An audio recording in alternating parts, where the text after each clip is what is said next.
Yes, reka ngusuze kandi nkwifurize kugubwa neza ufata umwanya ukagenda ubana natwe muri gahunda z'amakuru atandukanye, amakuru bari kugenda avugwa mu myidagaduro yo mu Rwanda, mu Burundi ndetse no ku isi hose. Ngusabe rero nawe udukurikiye bwa mbere uyu munsi ya video ukore subscribe maze dukomeze tugende tubana gatanu kuri gatanu muri izo gahunda zose tugenda tubageza. Aho ndizera ko rero mwatangiye kugenda mubibona ku mashusho, ni Meddy ndetse n'umukunzi we Mimi Mifira rero akaba ari couple ikunda kugenda igaragara ko ibanye neza. Kuri ubwo rero Meddy akaba rero akomeje kugenda ashyira hanze amabanga akomeye yasanze mu rushako cyangwa se amaze kubona nyuma yaho ashakiye, ndetse akagenda anagaragaza ibyishimo bidasanzwe. Ibi byose rero n'ibindi yagiye atangaza nibyo tugiye kugaruka mu buryo burambuye, bumva umunezero ndetse n'uburyohe budasanzwe buri muri uru rugo rwa Meddy ndetse na Mimi Mifira nyuma y'uko rero ku itariki ya 22 z'ukwezi kwa Gicurasi umwaka wa 2021 abangaba rero bahanye isezerano ryo kubana akaramata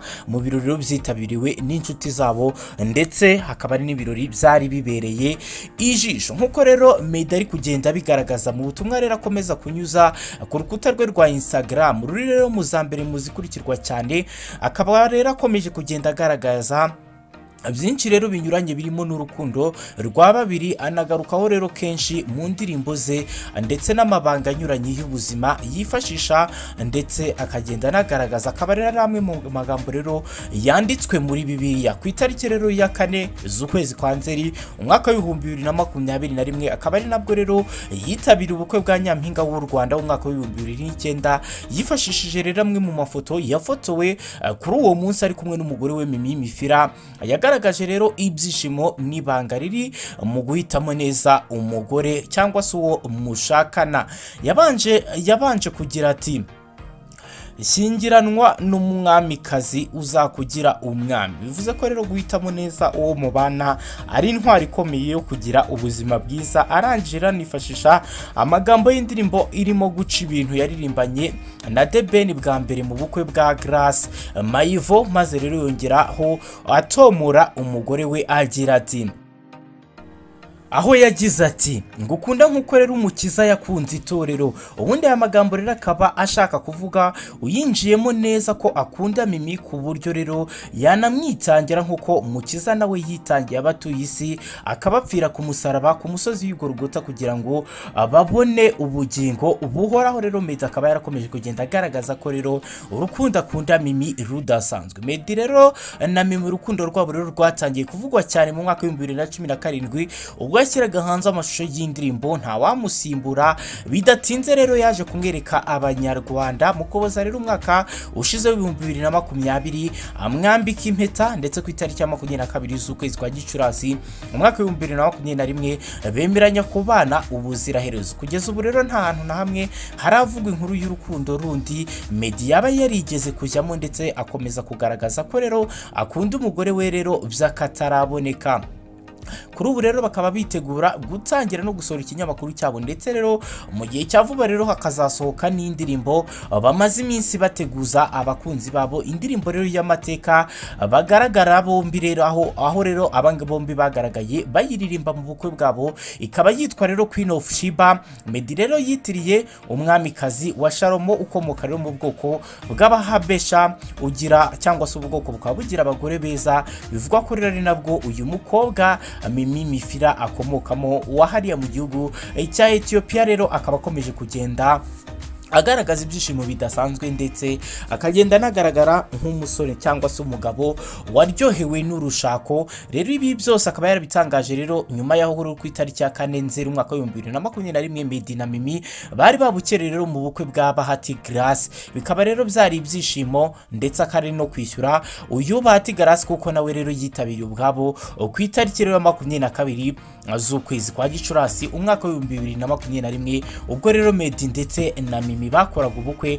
Bahati Grace rero nawe akaba yarahari. Reka rero dukomeze turebera hamwe ibintu rero urukundo rwa Meddy rushobora kwigisha abandi bantu, ndetse bikagenda abinaba akarusho. Meddy rero ni umuhanzi rero ukunzwe n'abatari bake rero, amazina ye akaba yitwa Ngabo Medard Robert, akaba rero yarakoze ubukwe n'umukunzi we rero Mimi Mifiro ukomoka mu gihugu cya Ethiopia. Bivugwa ko rero bari bamaze imyaka 3 batangiye urugendo rw'urukundo rufite igice kinini kitamenywe na rubanda. Meddy rero akaba rero ari umugabo w'imyaka 31 y'amavuko, yakoze ubukwe rero bw'agaciro kanini na Mimi mu birori rero byabereye muri leta ya Texas muri leta zunze ubumwe za Amerika ku itariki rero ya 22 z'ukwezi kwa Gicurasi umwaka wa 2021.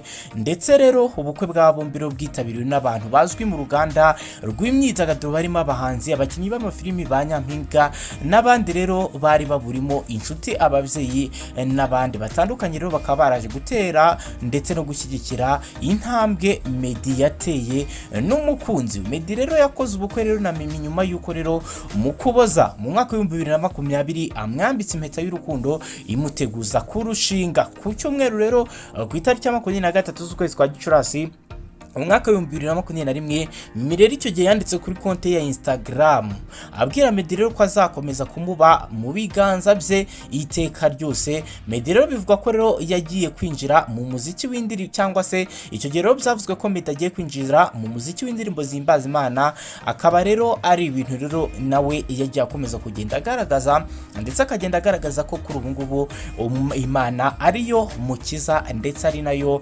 ahibanze mu buzima bwe, ariko rero agakomeza kugenda agaragaza n'urukundo rudasanzwe akunda uyu mukobwa. Rero kuri ubu ngubu rero nkuko byagiye bigaragara, Mimi rero yagaragaye mu ndirimbo Nta Wamusimbura, akaba rero ariyo yabaye imbarutso y'urukundo rwa Meddy ndetse na Mimi Mifira. Iyi ndirimbo rero yabaye intangiriro y'urukundo rwabo, yasohotse ku itariki ya 9 z'ukwezi kwa mbere mu mwaka wa 2017, ikaba imaze kurebwa rero n'abantu barenga 5,600,000 ku rubuga rwa YouTube, ndetse rero akaba iri no kuri channel ya Press One Rwanda. Muri Nzeri rero mu mwaka wa 2017 nibwo rero yahishuye Meddy ko ari mu rukundo n'umukobwa uba muri leta zunze ubumwe za Amerika. Yirinda rero gutangaza byinshi bimwerekeyeho. Yavugaga rero Mimi w'uburanga ugaragara mu mashusho y'indirimbo yise Nta Wamusimbura.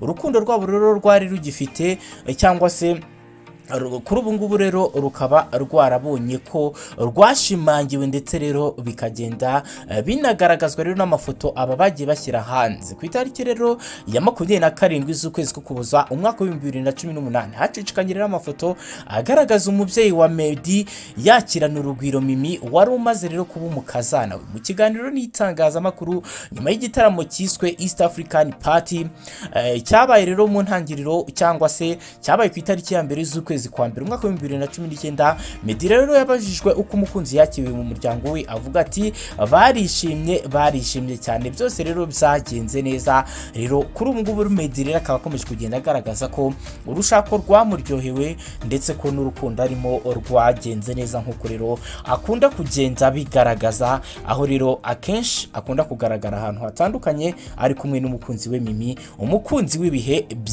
byinshi cyangwa se w'ibihe birebire, dore ko urukundo rwabo kuri ubu ngubu rero ruhingahinga imyaka 4 bamaze baryohewe n'urukundo. Ngayo nguko rero ibi nibiba biri kugenda bivugwa ku byamamare ndetse n'andi makuru bari kuvugwa mu myidagaduro yaba iyo mu Rwanda, mu Burundi ndetse no ku isi hose. Ngusabe rero niba ari ubwa mbere dukurikiye, uri munsi ya video kore subscribe maze dukomeze tugende tubana 5 kuri 5 muri gahunda zose tugenda tubagezaho z'amakuru n'ibindi biganiro byose rero biba biri kwibanda cyane ku myidagaduro. Amahoro y'Imana n'imico bikomeze kubana namwe, turabakunda cyane. Niba ari ubwa mbere kora subscribe dukomeze kubana.